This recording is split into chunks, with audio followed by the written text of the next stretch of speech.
সরকারের অস্তিত্ব বিলীন, দেশের 90% আর্মির দখলে চলে গিয়েছে। এবার সরকারিভাবে ঘোষণা করল বাংলাদেশি সেনা। বাংলাদেশ সেনার তরফে লেফটেন্যান্ট কর্নেল মোহাম্মদ শফিকুল ইসলাম বলেন, দেশের সীমান্ত কোনো অবস্থাতেই সমঝোতা করা হয়নি। দেশের সার্বভৌমত্ব নষ্ট হতে পারে কোনো সম্প্রদায়ের মাধ্যমে, এটা কখনোই হবে না।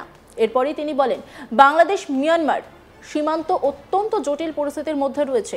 এখানে মিয়ানমার সরকারের অস্তিত্ব বিলীনের পথে। আরাকান আর্মি রাখাইন প্রদেশের প্রায় 90% দখল করে নিয়েছে। আরাকান আর্মিও কোনো অথরাইজড সংগঠন নয়। যে কোনো সময়ের তুলনায় বর্তমানে বাংলাদেশ মিয়ানমার সীমান্তের পরিস্থিতি সংবেদনশীল। যে কোনো সময় যদি কোনো ঘটনা ঘটে তাহলে তার জবাব দেওয়ার জন্য প্রস্তুত রয়েছে বাংলাদেশ সেনা। কর্নেল মোহাম্মদ শফিকুল ইসলাম তিনি কি বলছেন শোনাব আপনাদের। আমি এক লাইনে যদি উত্তর দিতে চাই, অবশ্যই আমরা কম্প্রোমাইজ করিনি বর্ডার, এবং যতক্ষণ পর্যন্ত আমাদের গায়ে বিন্দুমাত্র শক্তি থাকবে, will never compromise that. This is our country and will protect it at any cost. এটা আপনার দেশ, এটা আমার দেশ। এই দেশের সার্বভৌমত্ব বিনষ্ট হতে পারে কোনো একটা সম্প্রদায়ের মাধ্যমে, এটা কখনোই হবে না। এটুকু আপনার উত্তর বলতে পারি। আর যদি আরেকটু গভীরে যাই যে আর্টসা অস্ত্র নিয়ে আসছে, মুভমেন্ট করছে, সে ব্যাপারে অবস্থান কি? দেখুন, বাংলাদেশ মিয়ানমার বর্ডার একটা অত্যন্ত জটিল পরিস্থিতির মুখে আছে এখন। এখানে কোনো মিয়ানমারের যে সরকার, যেটা আমরা বলি, যেটা তাদের সেই সরকারের অস্তিত্ব বিলীনের পথে। আরাকান আর্মি রাখাইন স্টেটটা অলমোস্ট দখল করে নিয়েছে, 85 থেকে 90% দখল করে নিয়েছে, কিছু জায়গা বাদে। সো এখানে, এবং আরাকান আর্মিও তো একটা অথরাইজ সংগঠন নয়। সো এই জায়গাটাতে না আছে কোনো সরকারের অস্তিত্ব সেভাবে, না আছে আরাকান আর্মিকে স্বীকৃতি দেওয়ার মতো কোনো একটা অবস্থা। সো অল টুগেদার এই মুহূর্তে বাংলাদেশ মিয়ানমারের যে বর্ডার পরিস্থিতি, নিঃসন্দেহে এটা যে কোনো সময়ের তুলনায় সংবেদনশীল। তো সেক্ষেত্রে এই ধরনের কিছু আর্মড গ্রুপের মুভমেন্ট হওয়াটা অস্বাভাবিক কিছু নয়। বাট তার মানে এই নয় যে এটাকে আমরা স্বীকৃতি দিব, বা এটাকে আমরা দেখেও না দেখার ভান করবো, বা এটার ব্যাপারে আমরা পদক্ষেপ গ্রহণ করব না। এই ধরনের ভোলাটাইল একটা পরিস্থিতি, এরকম মুভমেন্ট হতেই পারে।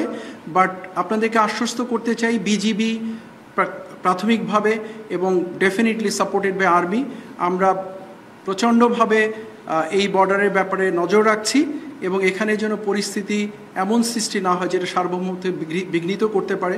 আমরা ওয়াকিবহাল আছি, কাজ করছি। বাট অবশ্যই যে মুভমেন্টের কথা আপনারা বললেন, সেটা উদ্বেগের বিষয়, এটা কাঙ্ক্ষিত নয়।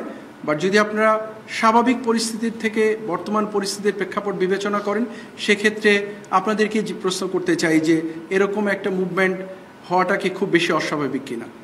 যদি আপনার উত্তর পেয়ে থাকেন, I am sure I have given my answer. এদিন লালমনিরহাট এয়ারবেস নিয়েও নিজেদের অবস্থান জানিয়েছে বাংলাদেশ সেনা। লালমনিরহাট এয়ারবেস চীন ব্যবহার করতে পারবে কিনা তা নিয়ে সেনা জানায়, লালমনিরহাট এয়ারবেসটিকে সচল করা হচ্ছে, কলেবর বৃদ্ধি করা হচ্ছে, দেশের স্বার্থেই এটা করা হচ্ছে। লালমনিরহাট অনেক পুরনো এয়ারবেস, এখানে এটি স্পেস ইউনিভার্সিটি ও এভিয়েশনের কাজেও ব্যবহার করা হবে। চীন এই এয়ারবেস ব্যবহার করবে কিনা এই ব্যাপারে কোনো তথ্য সেনার কাছে নেই। দেশের নিরাপত্তা বিঘ্নিত হয়, স্বার্থ বিঘ্নিত হয়, এরকম কোনো সিদ্ধান্তের আগে নিশ্চয়ই সরকার ভেবে দেখবেন। কর্নেল মোহাম্মদ শফিকুল ইসলাম তিনি কি বলছেন শোনাব আপনাদের। চীন রংপুরে একটি হাসপাতাল খোলার উদ্যোগ নিয়েছে, এবং তারা হাসপাতালটি রংপুরে এই কারণে করতে চায় যেখানে তারা বিমানবন্দর ব্যবহার করতে পারে। সেক্ষেত্রে কি তারা যদি হাসপাতাল স্থাপন করে, সেখানে কি লালমনিরহাট বিমানবন্দরটি কি চীন ব্যবহার করতে পারবে কিনা? ধন্যবাদ। অনেক লম্বা প্রশ্ন, সহজে উত্তর দিয়ে ফেলি। দেশের সক্ষমতা বৃদ্ধি পাচ্ছে, সেক্ষেত্রে আমাদের প্রয়োজনীয়তাও বৃদ্ধি পাবে, খুব স্বাভাবিক।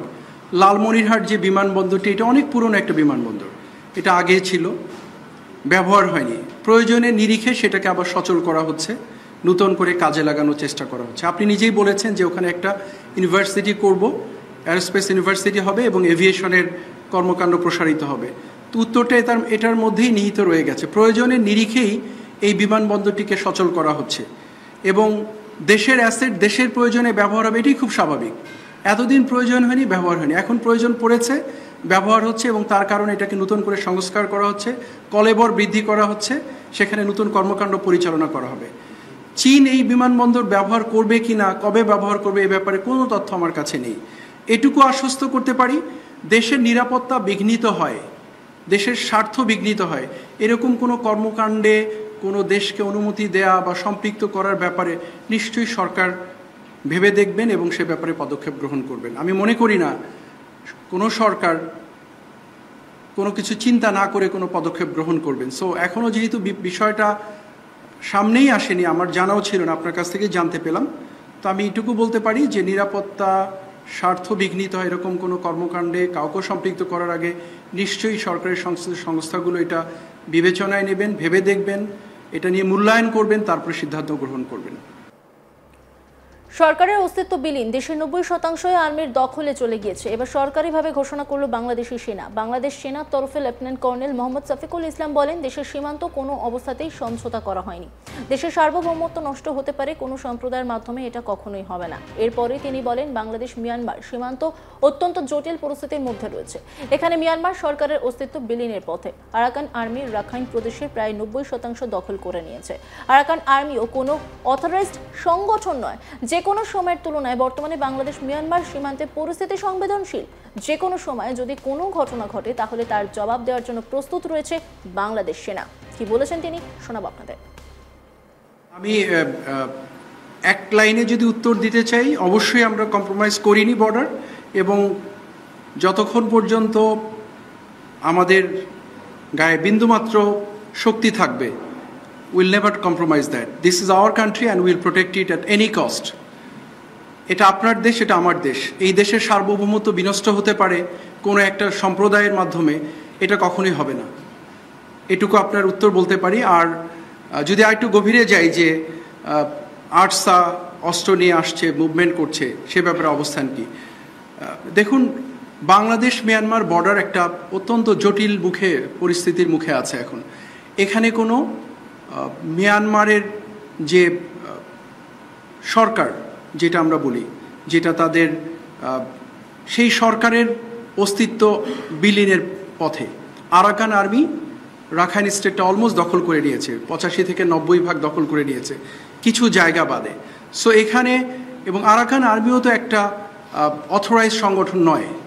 সো এই জায়গাটাতে না আছে কোনো সরকারের অস্তিত্ব সেভাবে, না আছে আরাকান আর্মিকে স্বীকৃতি দেওয়ার মতো কোনো একটা অবস্থা।